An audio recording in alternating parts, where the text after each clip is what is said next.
Xenoblade Chronicles X is undoubtedly a great game.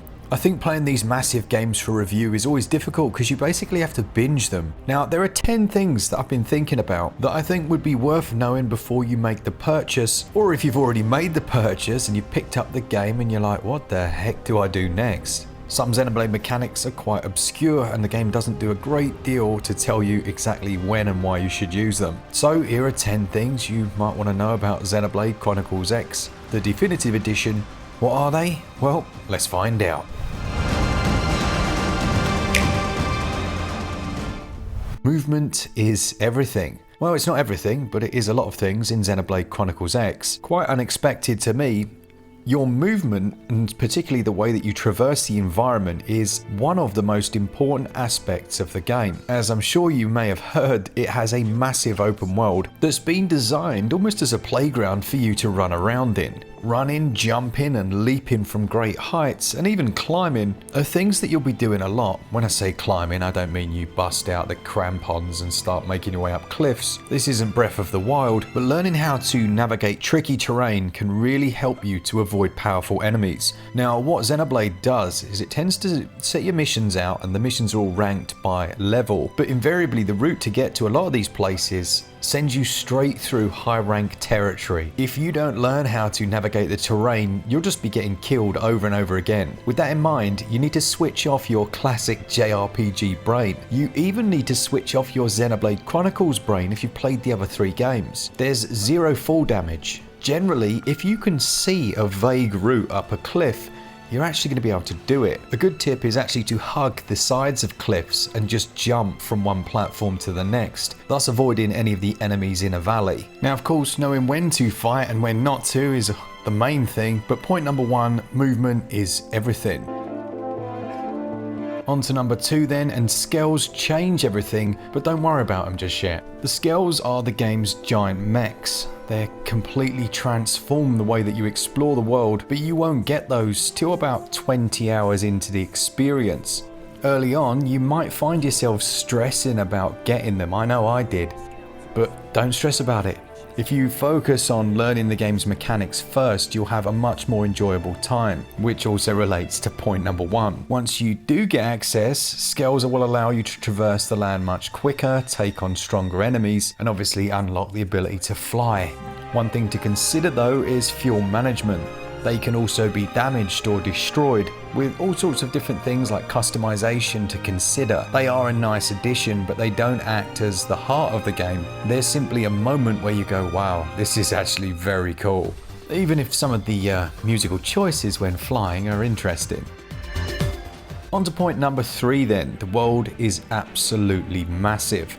The planet Mira is huge, and we hear that a lot, don't we? We've all played Skyrim, but in terms of square kilometers, it's around 400 square kilometers, meaning that it is much larger than anything you've played in this genre. Things like Skyrim, they pale in comparison to the map size. Worth mentioning though is that there is a lot of water in this world. So that square meterage, much of that is actually water. The actual land mass is just under half of that. So it's still huge, but it's worth mentioning. Now, this planet Mira is divided into different regions. There's Primordia, which is the almost Earth-like starting area. This is full of varied landscapes. It feels like a Jurassic Park on another planet because you've got these huge creatures drinking from lakes. It's one of the most impressive things about the game really is the wildlife and how they kind of go in about their own business until you rock up and start throwing hands. There's Noctilium, which is a bioluminescent jungle, a very cool place. This did remind me of a particular area in Xenoblade 3.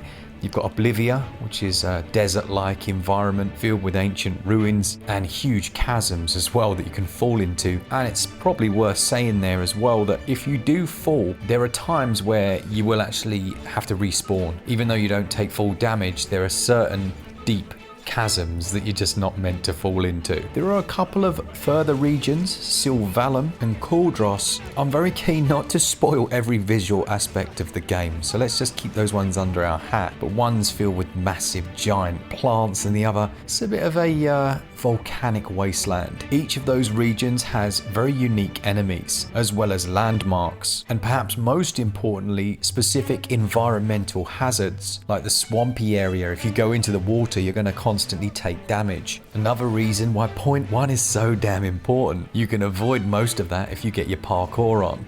Also, as you unlock different nodes in the world, you'll gain access to fast travel points. Don't forsake your fast travel, you'll save yourself a bunch of time, and you'll still get to see loads. But even once you've got yourself to a quest marker, just check your map and see if there's a fast travel to progress that quest more quickly.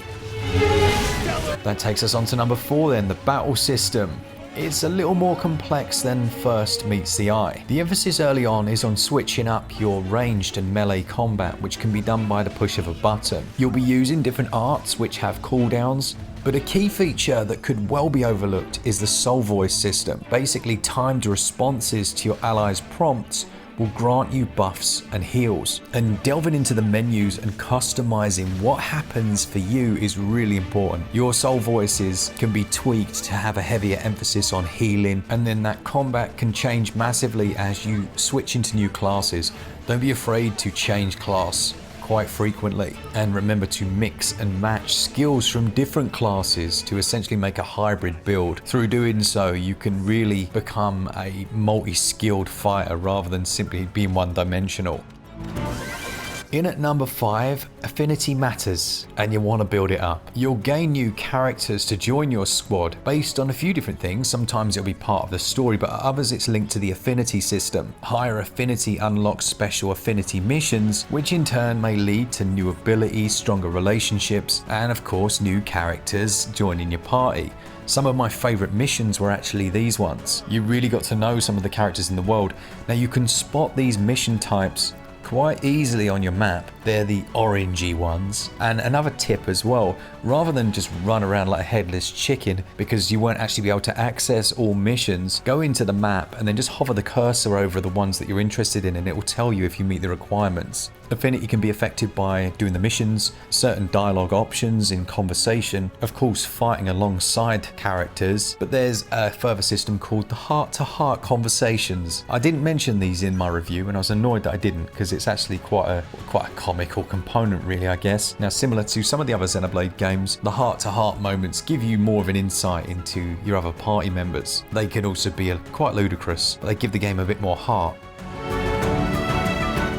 We're over the halfway line then, onto point 6. We've got progression feels more like an MMO than a standard JRPG. Now I'm sure you've got that already, maybe just from the visuals, but Xenoblade Chronicles X doesn't have a traditional linear progression. What I mean by that is usually in a JRPG you have your main story quest that you follow almost in a straight line from one moment to the next. Chronicles X feels more like an MMO in that you have optional quests all over the place, and through doing those, and only through doing those, will you hit arbitrary gates that then allow you to further progress the main storyline.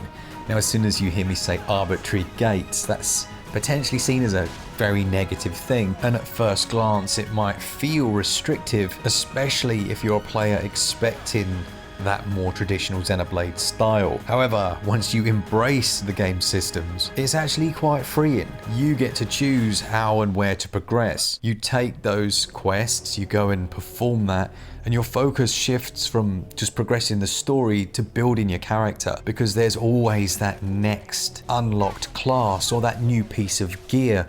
And gear and weapons play a big part in this series, but almost more so in Chronicles X, and it's reflected on the character, which I really like. It always annoys me in RPGs where you get the new Buster Sword 20XXL, equip it to the character and nothing changes, or you get the new piece of armor and the character looks exactly the same. That's not the case here.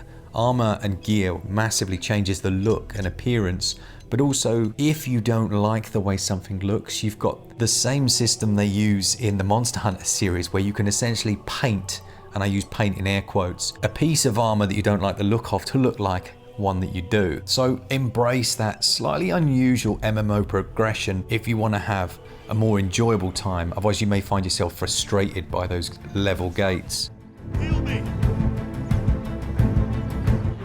Number 7 are the multiplayer features, and specifically the fact that you can recruit other players' avatars. Now, Xenoblade Chronicles X includes multiplayer elements, as you know, so that affords you the ability to recruit avatars from other players' squads. I think you can do up to 3 of those, and then they can be used in your single-player experience offline. As well as recruiting avatars, you can join online squads, working towards collective goals with squad missions involving fighting unique enemies and gathering specific resources. Those recruited avatars will work just like normal AI party members. The reason they're so useful is if you have a particularly difficult enemy to fight, you can bring in a powerful avatar that's potentially a higher level or more skilled in a certain area, and it can be the difference between life and death. With this definitive edition as well, you don't really need to worry about not having all of your party members used, because all party members will gain experience regardless of whether they're on the front lines, so to speak. Point number 8, the soundtrack is a bit divisive.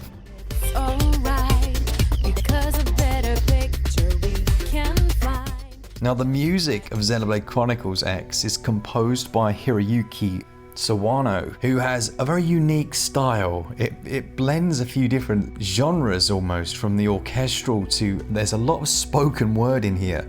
And some of his songs are, well, I think divisive is the good word for it. There's one in particular, the Skells flight theme, Don't Worry. It's called Don't Worry, I'm not telling you not to worry. That is a little infamous. On the flip side of it, there are some really nice high energy tracks, and I actually think the soundtrack's quite excellent. At least it tries something different from the traditional epic melodramatic scores we're used to. Don't get me wrong, those are in there as well, but suddenly having someone rapping in the background was not something I expected. With this version as well, you've got a few more options in terms of volume adjustment, so you can lower down music and things.